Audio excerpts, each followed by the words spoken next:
Hey everyone, and welcome to another fantastic, exciting episode of the Team Lead Talks podcast. On today's episode, I have Nicholas Nick, who is the lead gen master out of St. Petersburg, Florida, and someone that I can call a friend that I met not too long ago at an event in Nashville. Welcome, man. Nice to have you. Yeah, dude. Thank you, Andrew. Thanks for having me, bro. Yeah, dude. So let's just get right into this, dude. Let us know who you are, kind of like, 80,000 foot level, how you got into real estate, what you do, etc. Yeah, absolutely. Yeah, so my name's Nicholas Nick.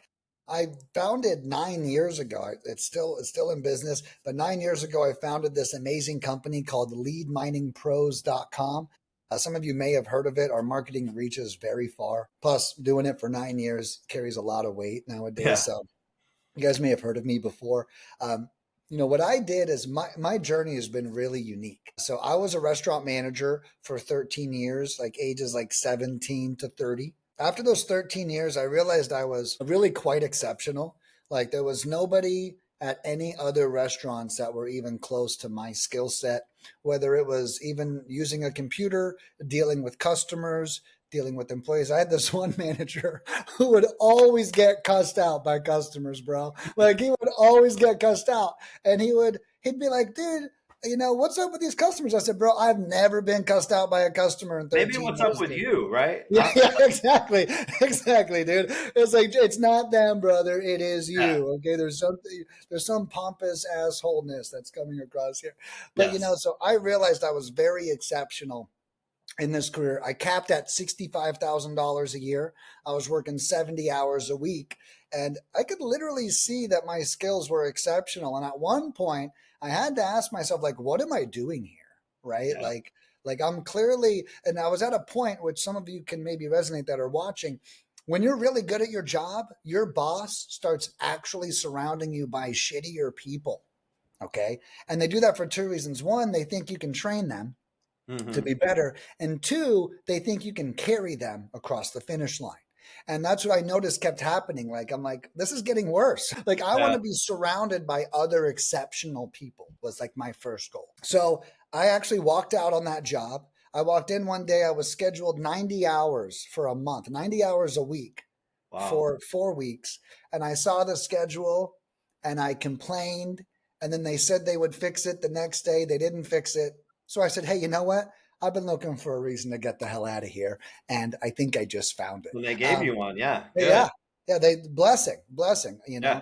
I mean, cut to last year, I netted $1 million in profit. If they would have never scheduled me 90 hours a week, You'd still be working at the I'd restaurant. probably still be there, dude. 100%. Yeah. 100%. And so, anyways, when I left that job, I had like all this skill, but I didn't know how to apply it right to anything. And I was like, well, do I only know burgers? Do I only know customers? And so I applied to throw events for one of the biggest coaching companies in the nation years ago. So 9 years ago, the company was called Clever Investor. Okay. And so Oh I yeah. applied to throw events for them all over the nation. They Yeah. hire me.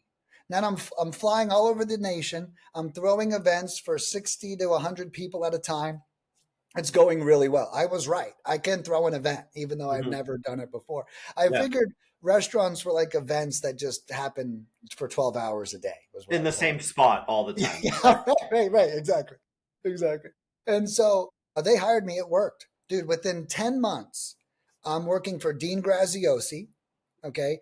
And I am promoted now. I'm now an executive at Clever Investor. Okay. Very So cool. within 10 months of leaving the restaurant industry, I am now an executive in a whole new industry and working for like the number one guy, which was Dean Graziosi at the time. It was really cool what was happening. So I was actually teaching Dean how to throw events, a career I just started 8 months earlier. Right. Cool. And that's how cool it was. So from there, I had learned all of the struggles of real estate investors, right? Keep in mind, all management is solutions, right? Like Hmm. when you're a manager, problem, solution, problem, solution, problem. Hey, we're out of pork. Hey, we got to get more pork. Hey, we're out of chicken or liquor or alcohol. Hey, our real estate investing clients aren't closing deals. No matter what, problems are being brought to you 24/7. So Yep. our clients at Clever, they were struggling with closing leads using direct mail. At the time, that company had only taught direct mail. That's the only thing that they taught. Okay. Well, so the way the system was, you paid them $30,000 to get the education, and then they tell you to spend $5,000 in direct mail. Okay. Well, and this is how this started.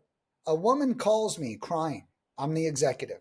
Nick, I just spent my last $3,000 on direct mail and my phone didn't even ring once. Yikes. She's like, I'm devastated. I'm Yeah. hurting. I'm out of money. What can I do? And dude, I have no idea. I didn't even know real estate was a business until 10 months earlier, right? Yeah. Like I had no idea. So I'm sitting there and I took it very serious, dude. I told you most I ever made at this point was $65,000 a year. So when Hmm. someone called me up and said that they've spent 35,000, I was like, whoa, holy crap. That's a lot of money, right? And I sat there and I said, what's free? What can we get her doing that's free? How can we reduce the cost? Direct mail's too expensive. How can we do this? And then it hits me. We're all already paying AT&T. We're all already paying Verizon. Yeah. So I started teaching all of our clients to dial by hand. Okay. Okay. Then those events that I threw used to all be direct mail events. I made them all cold calling events. All right. So now we're doing cold calling across the board, across the nation, everywhere. And it's working. And again, I don't know anything. I'm just the guy looking for a cheaper solution for my customers. I'm not Yeah. a real estate expert. And brother, it was so beautiful. When that job came to an end, and I had asked, okay, Nick, what's next? When the restaurants came to an end, I became an executive in a new career. Now that executive job came to an end, and I'm like, holy crap, what's next for me? Yeah. So I said, well, I've seen cold calling work. Students were closing deals left and right. And I said, why don't I do this? Why don't I begin to cold call? So my story began with me cold call. I used to go live on Facebook Hmm. every day for 1 hour.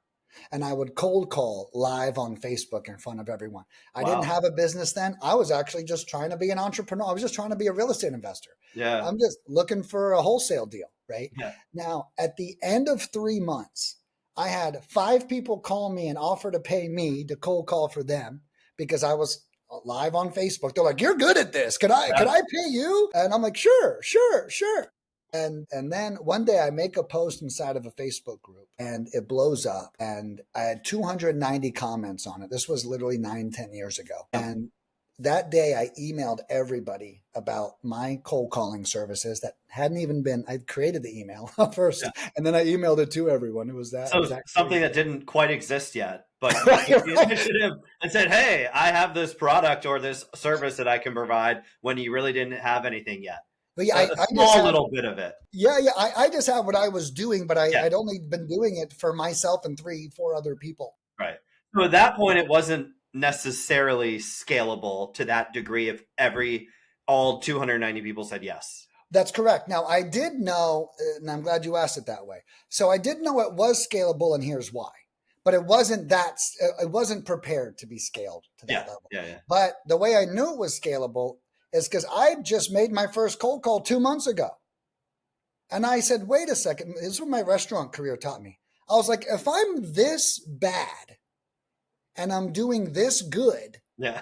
then I can teach anybody to do this. That was my epiphany, right? Like, I don't know what Yeah. the fuck I'm doing either, right? Or imagine if you're this bad having success in 3 months, 6 months, 1 year, how good or better are you That's even going to right. be at that? Yeah. Right. And I love that perspective too, right? But you're 100% right, which is really where we are now, 9 years in, Yeah. because and then that's what happened. So out of those 290 people, I emailed everybody that day. The next day, I signed up 20 people.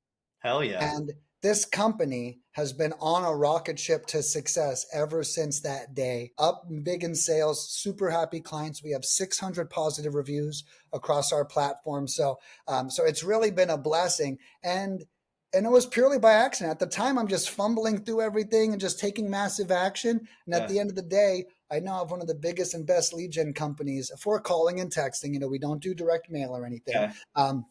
In existence. So it's been a ride. Sorry for that long story. No, man, I love that story. And I've only known you for a very short amount of time, man, but we kind of just clicked right away. And I love these conversations. The one thing that I always see out of you, dude, is like your passion and how like really into it. And when you spoke at like coach at our event, I could just see it. And I've gone on your website and read your reviews, and it's really cool. Like, let's talk about that if we Yeah, can. Just if you can, let people know, like, if they're listening now and want to go check it out. What's the company again? Where's the website? And kind of give us an overview of like the services that you what can we do. provide. Yeah, And who are your target audiences? Is it real estate agents? Is it investors? Is it flippers? Like, who are you talking to here? got it. Yeah, so the website is leadminingpros.com. Okay, there is an S on the end of pros as a Okay. reminder to everyone. My cell phone number is on the website. So if you're watching this, you see the number, you can call me, and then I will answer that phone. That no other phone rings other than mine when you call that. Um, we who are we for? We're for anyone looking for seller leads. Okay, realtor, investor, wholesaler, land investor, really anybody who thinks So calling any it. exit strategy. That's right. Any exit strategy. That's right. Okay. And I actually help. So now let's talk about some of the things I offer. Okay, Yeah. because I'm not just a lead generator, and this is really what blows people away when they meet me. So I'll start from the top. Okay. So we offer 5 services at Lead Mining. I'll go through these quickly. The first service is I can pull a list in any market in America. Okay, you can always provide your own list. I don't care. I will ask you where you got that list from, only because I don't want you to give me $3,000 if you got it from Fiverr, Yeah. right? Yeah. Kind of thing. I want to protect your investment. Okay. You know what I mean? So I will ask you where it came from. Then we skip trace the list. Our skip tracing is super accurate. We get the right person on the phone over 80% of the time, and we can prove that to you on your own campaign as well. We track all of our numbers. I'm a number Nick, freak. can we pause for 1 second? Yes. If I'm hiring you, I say, hey, I'm in Washington, D.C. I want you to call all vacant absentees built before 1960, whatever, right? Yeah. You confirm the list with me, and then I just hand it over to you, and you do all the calling, or you do all the follow ups. Is that correct here? Or do you Yeah. teach So it can me how to happen. call? Yeah, it can happen either way. So either you can give me all of your criteria and I can pull the list for you, Okay, or if you already have a list that maybe you just mailed or something like that, you could right. send that to me. But yes, that's Gotcha. exactly right. Yeah, where it comes from isn't really that important, but we do have it just to remove friction. If you don't have one, I don't want you to stop for a month and go try to Yeah, find yeah, a yeah. list. Okay, Yeah, so okay. yeah, but But yeah, then the second part of that, Nick, regardless of if you pull a list or I hand you a list and you confirm that it's good, you skip trace it, and then do you all make the calls that's right. and send the text? So I don't make call. I don't have to become a cold caller. Yeah, right. Not at all. You are actually now, what I tell my clients is hiring me promotes you to an acquisition manager. Okay. Gotcha.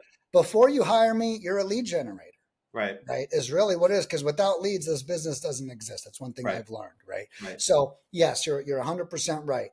Hiring me promotes you to only working warm and hot leads Okay. rather than the sifting process. So we go in, we call everyone 2 to 3 times each for you. Okay. And the cool thing about us is that's really unique. No one does this in the world is we have American and foreign callers for you to choose from. So let's say you're in the middle of nowhere, you're going to want to use an American. The more rural it is, the better an American does. Okay. Let's say you're in Washington, D.C., you're probably going to want to use a foreign caller because it's a little bit more of a saturated market. Yeah. So with me, it's not just one size fits all. It's we can actually craft this depending on your exact needs, which is super cool. Very So cool. we call them 2 to 3 times each. We ask them if they've ever considered selling. If they say yes, then we ask them 12 questions about the property and we send it over to you the second that we hang up the phone Okay. as well. Then Can we I ask a text question? message. Yeah, go for it. Well, oh, sorry, didn't mean to interrupt. But okay, so you get a list, you call it 3 times, you ask them 12 questions. Am I getting a hand raiser or am I getting an appointment or one or the other? So, appointment is not what I would call it. Okay. Okay. Appointment to me is someone booked on your calendar. Yeah. Okay. And in my opinion, anyone who's watching this, that's way too fast for a cold lead. Okay. Okay. So think about it. Some guy's sitting around in his underwear watching Charles in Charge. Okay. Charles in Charge from like the 60s. You couldn't have come up with a That's more a current throwback. TV show. That's a throwback for me. That's what I watched growing up, right? Okay, okay. But anyway, so let's say they're watching Charles in Charge or Saved by the Bell. It's a little bit maybe more relative. I know Saved by the Bell. Yeah, and we're kind of interrupting their day, right? So on a cold call to go right from cold call to appointment, it's a stretch. Okay. Okay, it really is. So what I like to do is we call them. I would say it's a hand raiser. So if they say yes, no matter what, you're going to get the lead. Okay. Okay. But we're going to ask the qualifying questions. And one of those questions are, when is the best time in the next 48 hours for my partner to call you? Okay. So I call that a soft appointment. Yeah. Right. So you should have like, oh, they said in the afternoon on Tuesday. Okay. So it's not like on a calendar. It's not crazy official, but it's like a guideline for you to follow. Yeah. Now, no matter what, all my clients, we call the lead the same day. Okay. And that talk, here's what I recommend that talk look like. Hey, I just got your information from Sherry about 123 Sycamore. Oh, yeah, that was me. Great. Well, hey, Sherry said you have some time on Tuesday. I just wanted to call and introduce myself so you know who I am when we'll be chatting on Tuesday. And that works for me, unless you have some time now, of course. So we call to do the meet and greet to make them feel comfortable, and then we try to get them now. And right? that call is done as soon as you hand off the call from your team to my team? I recommend that call happen, best case scenario, within an hour. Of receiving the lead from you guys. That's correct. Okay, That's correct. Cool. Now, what I tell my clients is the first goal is within 30 minutes. The second goal is within 1 hour. The third goal is within 4 hours. Worst case scenario, within 24 hours, you want to touch that lead. Okay. It's kind of a good night. You see, I give a bunch of ranges because some people are busy. They really can't make it. It's not a dead lead if you call them within 24 hours. It doesn't it's not that drastic, but speed matters. Okay. And also professionalism matters. I mean, that's actually what matters, right? Is onboarding them into your restaurant, into your business. I used to run restaurants. But think about going into a restaurant. If there's no hostess and no signs, you don't know what you're doing. Let's just go to the place next door. Yeah. I don't know what's going on here, right? Dude, it's so true. And it makes you kind of feel like the professional too, because that doesn't happen all the time. Right. There is a big difference. And I'll use the restaurant thing because you talked it. Like, I hate walking into restaurants and having to stand there kind of like an idiot. Right. Be like, is anyone going to talk to me? But how great is it when you walk into a restaurant and the bartender is like, hey, welcome. Hey, you're going to talk to the hostess. She'll be right here. And then she comes out and is like, hey, welcome. How can I help you? Right away. It just feels that much more professional. Yeah, you're like, these guys have their shit together, right? And it's respect. It's respect. It's treating people how we want to be treated. Yeah. Right. And coming from restaurants, I had thousands of those lessons. That's why I'm actually so good at this. I am actually a customer experience expert. Yeah. And I'm just pointing that at real estate, if you really think about it. Right. And so I can tell, dude. You can tell by the way you talk about how you fulfill, what you're going to do with people. Right. You all the little nuances of making the customer or the prospect that doesn't know, like, or trust you yet know, like, and trust you. That's right. And that's such a good point. And I also do it naturally. And I think that's important. We don't want it to be obvious, right? We don't want it to be like, I'm the best. Yeah. You use me because I told you I'm the best. No, we just show up the best. Yeah. Do you kind of get the difference? It's like, honestly, dude, to be perfectly like open about this too, is like, you don't even have to be the best, let alone like broadcast that you're the best, but you just have to be like better than the average, which in real estate, unfortunately, sometimes isn't that high of a bar. So if you have your shit together and you set at least a little like foundation level, this is how we do things. That's right. Predictable, repeatable way, you're going to stand out.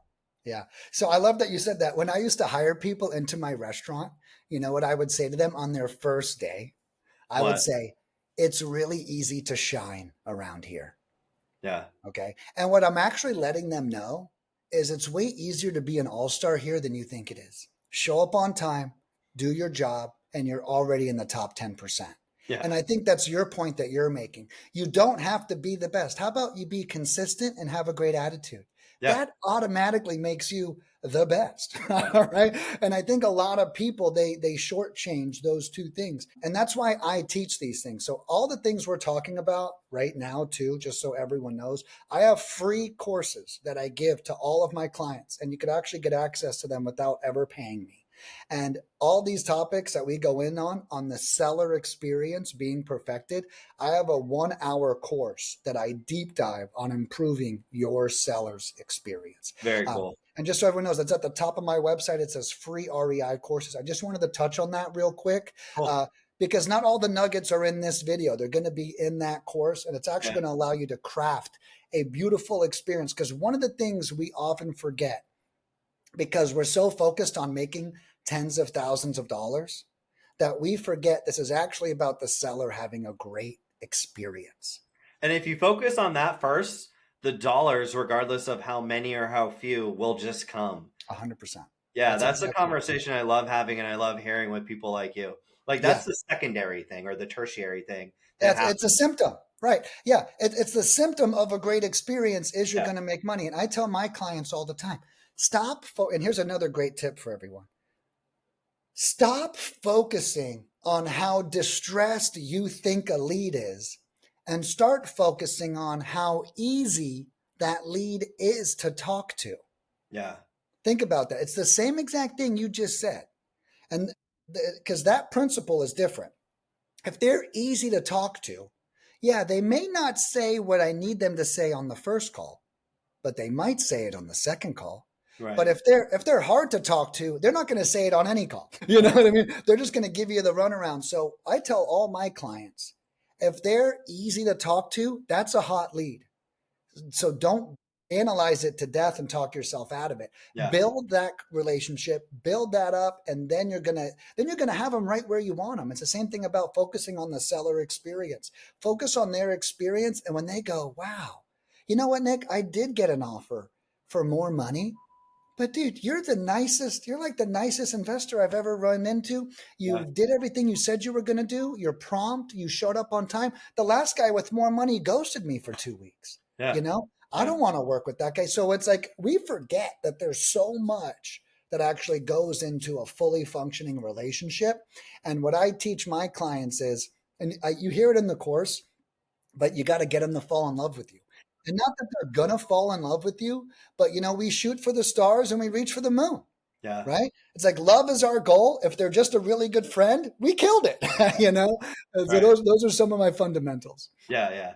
It's crazy, dude. In a person to person industry that we are in, that the personal relationship, shocker, right? Like that Mhm. can go far, much more far and above more money because they like you versus the person is kind of a jerk to them or not readily available. That's the value that you're bringing, right? You That's also right. have to help these people at the end of Yeah. the day. And one clear example is creative financing. So I tell this to all of my clients, right? And I want us to really think about this. And it's the same point, just purveyed more clearly.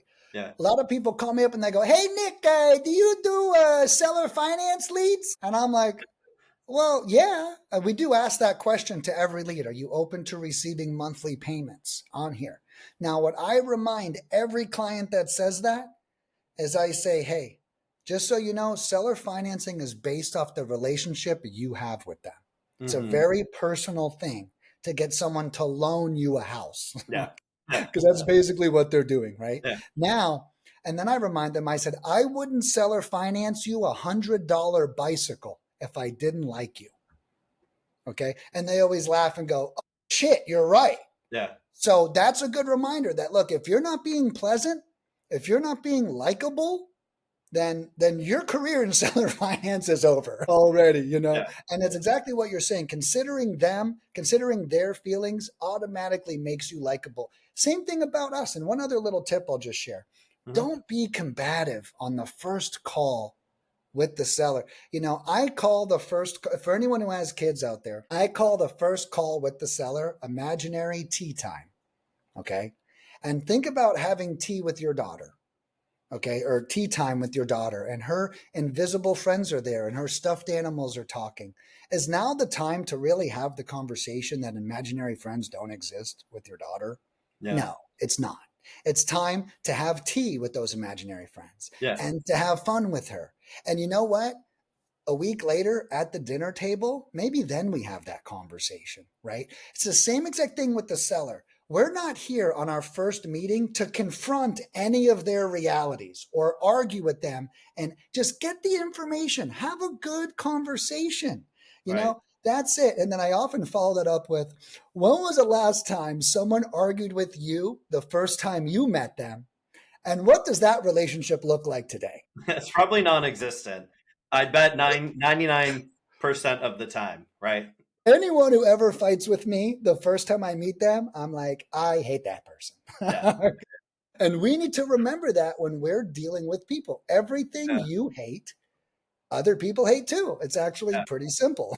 It's kind of funny. I'm reading a Jordan Belfort book, The Wolf Okay. of Wall Street guy Yeah. now, Yeah. and he talks about like how in the 80s it was kind of like, I'll loosely associate this with what you just said, Yeah. but back in his heydays, right, it was like jam down your throat, sales like super aggressive, and now it's more like what you just said, like be a normal person, That's be right. personable, be Yeah. helpful, be genuine, I think, Yeah. and you'll be just fine. And then if That's you right. actually put in the volume, whether you're doing cold call, direct mail, whatever, when you talk to someone on the phone, think about it. If you called a company and they like argued with you about something, you're like, what the heck? What is this? Like, I Yeah. don't want That's to right. do anything with them. Or yeah, or even they push too hard. The thing about sales tactics and automations right now is they're losing people. I talk to so many people that go, they're too pushy. You know, they sent me a text message right after I got off the phone trying to close me again. They did Yeah. this. And I'll tell you, in my process, if anyone books a call with me, you get one text message 2 days later that asks if you're interested, and that's it. You know, like it's like, I'm not going to hound you to death. That pushiness pushes people away. And a lot of people go, and I've had this, Nick, I love your system. You guys didn't email me to death. You didn't start pounding me. Hey, I'm not desperate. And if I was desperate, you still wouldn't know it. Okay. Because that's not going to fly. And the same thing when we're dealing with sellers, like we all need to pay our mortgage. We all have kids we got to put through college, right? Now we need that deal to close. But if we show up with dollar signs in our eyes, like a cartoon character, Yeah. they are going to see that on Right. us. And we still can have dollar signs in our eyes, but it should look like hearts Yeah. instead, right? Yeah. Because those hearts will lead to the dollar signs, right? And I think it's about understanding which personality to like put forward. Like this is not the time to be that guy. The first 2 or 3 calls is a customer service call. Mm-hmm.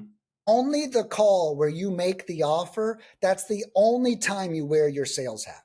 Yeah. Every other call should be soft and gentle. And then we get, okay, we're going to get into the numbers a little bit here. All right. I Yeah. just have a couple of questions for At you. the Even then, it's, appropriate time, right? that's right. That's right. When the relationship is there. And think about it.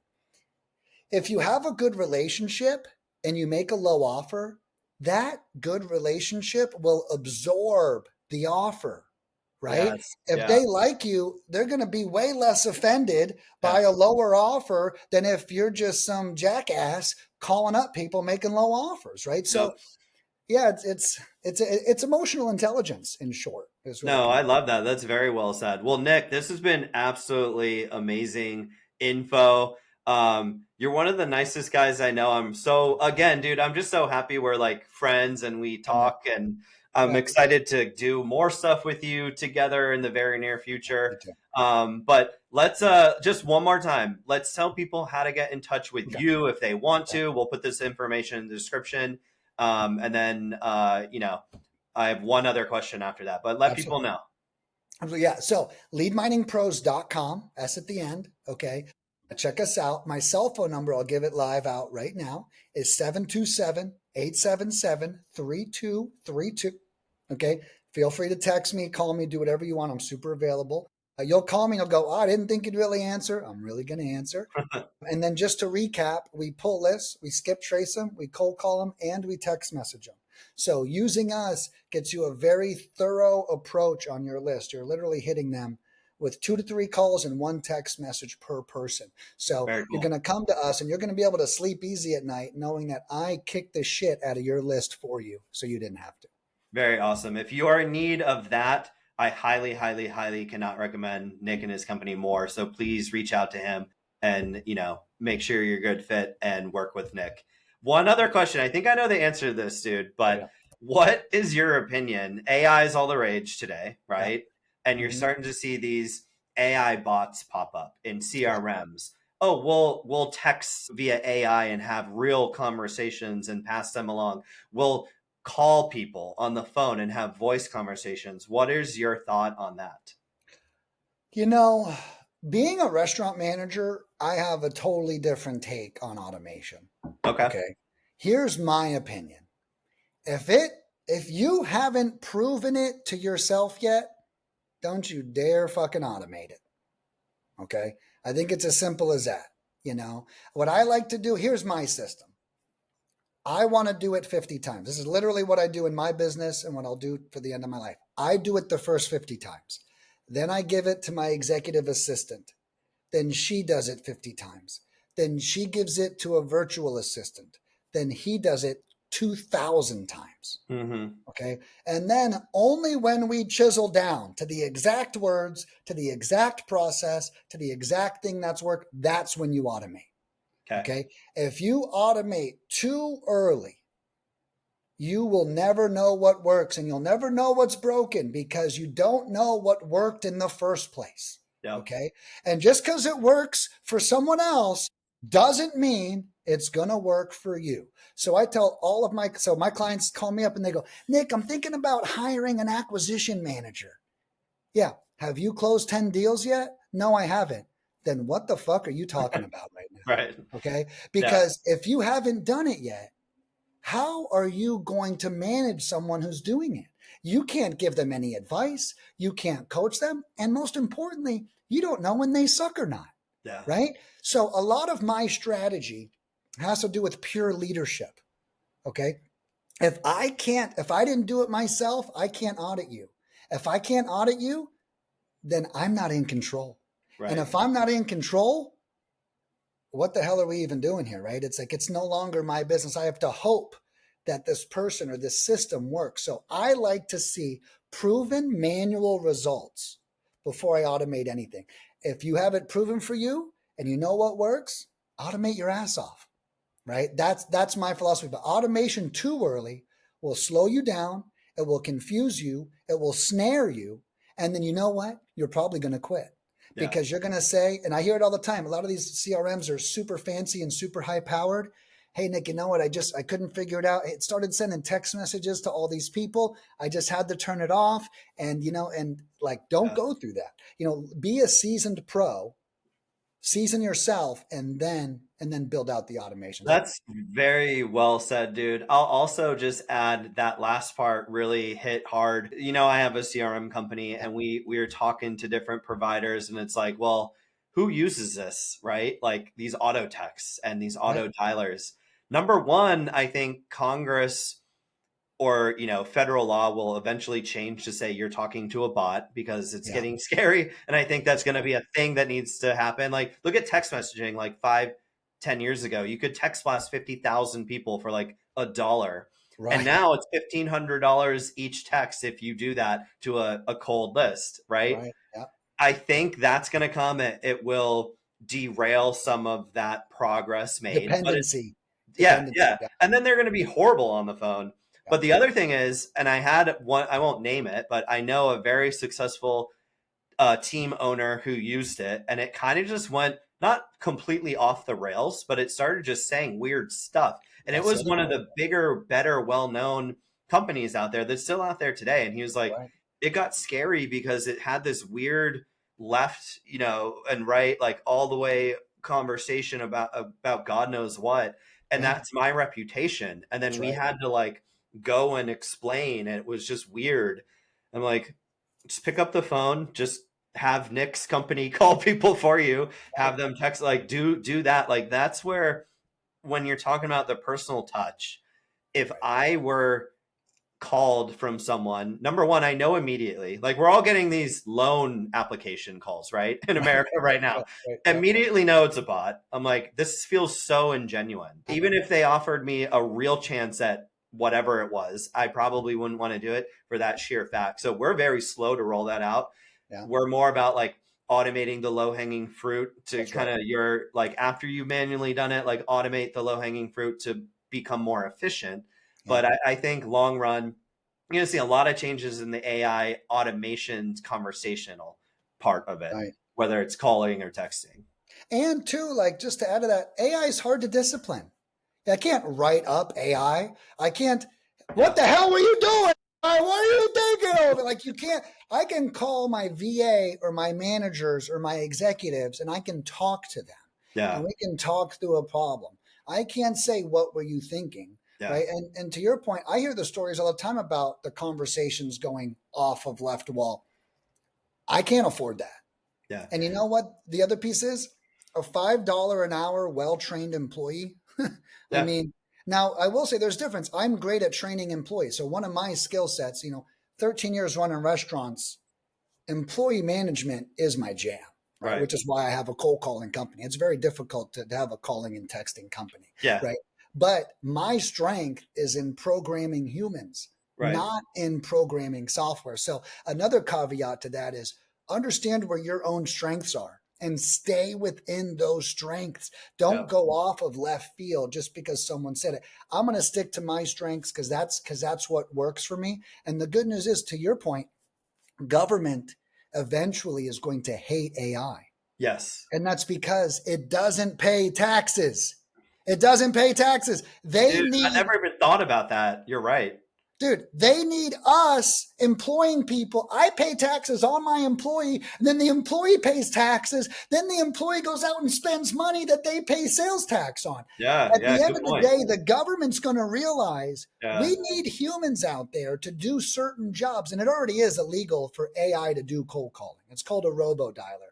But what is hard to tell is good AI is hard to distinguish, which is why you said there's going to have to be some kind of disclaimer in the beginning of these calls coming Right. soon, right? Yeah. But so that's kind of my other thing is stay in your lane. My lane is humans. Okay. I am very tech savvy, but I'm not a computer programmer. I'm Right. not the wizard of controlling softwares. I'm the wizard of controlling humans. And that's always worked well for me. And I'll tell you, if you can get a $5, $6, $7 an hour VA properly trained up, completely understanding your philosophies, and someone you can truly hold accountable. I mean, who do Yeah. you who do I call? Sam Altman at ChatGPT whenever the AI goes crazy? I don't have access to that guy. Yeah.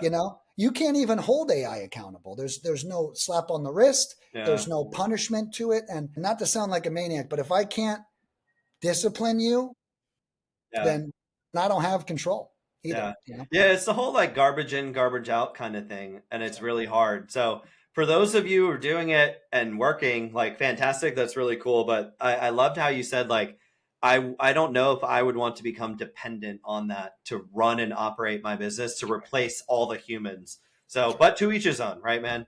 Yeah. Yeah. So Nick, this was so cool. I love having you on again. Come back anytime. Yeah. This was so great. I hope anyone listening picked up at least one little tidbit. The main one I think is reach out to Nick if you need lead gen in your company and your business today. He's the man and he will help you out big time.